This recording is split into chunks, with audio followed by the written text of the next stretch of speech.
now, of course, we have the big one. Spider-Man. I can't do the Was song. this you or was this me? This was you. I couldn't remember. Yeah. I wasn't watching. Oh, is this another one where all the early ones are going to be me and all the later ones are going to be you? No, because you do have some later stuff in there. But okay, I think good. Out of the first 10, I think I have 7 out of the latter 10. You have 3 of them, and it's probably reverse here with the first 10. Okay, gotcha. But this is the original Spider-Man cartoon series from the 60s. Look at him web slinging through New York City. Look at that, huh? Now, this was a bit more upscale than the prior series. Awesome. This was awesome because this was so popular. This was so popular that it's been very much parodied and homaged in so many other things. You mean this, right? Those of you that have seen, remember there was an episode of The Simpsons where Homer gets a pig. A pet pig, and he's got the pig, and he's holding him like he's walking up the wall and crawling across. He's saying, "Oh, look, it's Spider Pig." Right. Spider Pig does whatever a Spider Pig does. It's funny. Yes. So this was, I don't remember the exact title, but it was Spider-Man. I mean, of the specific episode. Oh. But there was a character who was impersonating Spider-Man. And was this the chameleon, or is this like a proto chameleon? I honestly don't remember now. He reminds me of the chameleon. But what is important about this scene, obviously, is this is where the meme comes from, right? And so the whole idea of, and we'll get to, later on we'll talk about this, but the idea of Spider-Man getting cloned seems to come up over and over and over again. And I have my suspicion it might have started here, Wait a minute. Welcome first to Kevin Ryan, Mouth Almighty. Chameleons. You're saying Chameleon started earlier in the comic book. I bet this character is the Chameleon.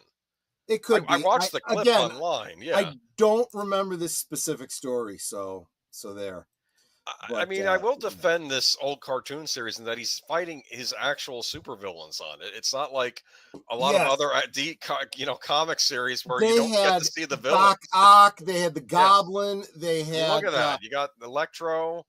Vulture. Yeah, absolutely. Vulture, these were Green all Goblin, the originals. Yeah. The artwork wasn't always the best. It wasn't always one artist. Mm-hmm. It was not taken directly from the comic the way that the Marvel superheroes was. But the basic ideas behind the stories were, the first episode is, of course, the origin story. Great power comes great responsibility, death of Uncle Ben, and all of that. Spider-Man literally working on his the fluid for his web spinners. And although this was a true comic, or cartoon, they did reuse a lot of scenes to keep costs down. So every time Spider-Man had to do something sciencey, this scene would be reused. Every time he had to make more web juice, this scene was used, So well, yeah, that's what you do. And I never begrudged them that. It didn't hurt anything, And to my way of thinking, I always felt like this was the Spider-Man story. Those other ones were all those other characters. Why Spider-Man never got to, be integrated with that show? Well, because he wasn't an Avenger, for whatever reason. So these were almost, in my mind, contemporaneous, even though they weren't truly. It was actually a different. Is this one of these things where they sold the rights to Spider-Man for animation to somebody else, and they sold the other? Because Marvel, I'll be honest, I was too young to even be aware of such things, so I had no idea, and I never really got into looking it up. But someone in the chat was mentioning how the first cloning was Gwen Stacy, because they said people were upset that she died, and now I'm imagining the Gwen Stacy clone is evil and like trying to get May off the balcony. Cloning you let me die, Petey. It's like cloning Spider-Man goes back to before Gwen Stacy. And I don't remember if it's in here or not, but we'll get into that. All right. Yeah. But anyway, but this was I mean, for the time, this is pretty good. People see it as a classic animated series. They still use the theme song in the Tom Holland movies. You hear an orchestrated version of it in the background. So yep, exactly. So this is still classic. Actually, interesting you say that. Going back to the last one, the Tony Stark Iron Man theme from the original Marvel one shows up in Iron Man 2. Tony Stark makes you feel he's cool except with a heart of steel. Then Iron Man, all jets ablaze, he fights and smites with repulsor rays. The greatest armor, that's Iron Man. The greatest armor, it's Iron Man. Yeah. Anyway, I didn't want you to sing because I was worried if you'd get a thing, but I don't care. I've had you listen to that before.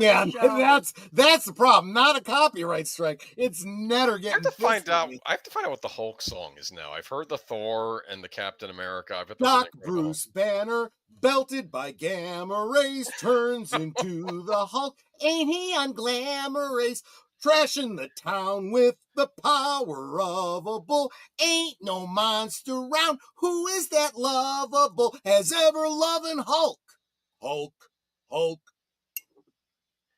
There should be a musical, an Avengers musical. That should just happen. I think that. I think there was. There was a Spider-Man musical, which yes, there was. I heard there were a lot of mishaps on set with that one. In fact, I didn't bring that up in this list of Marvel moments. I should have brought up the musical, but I never actually saw it, so never mind.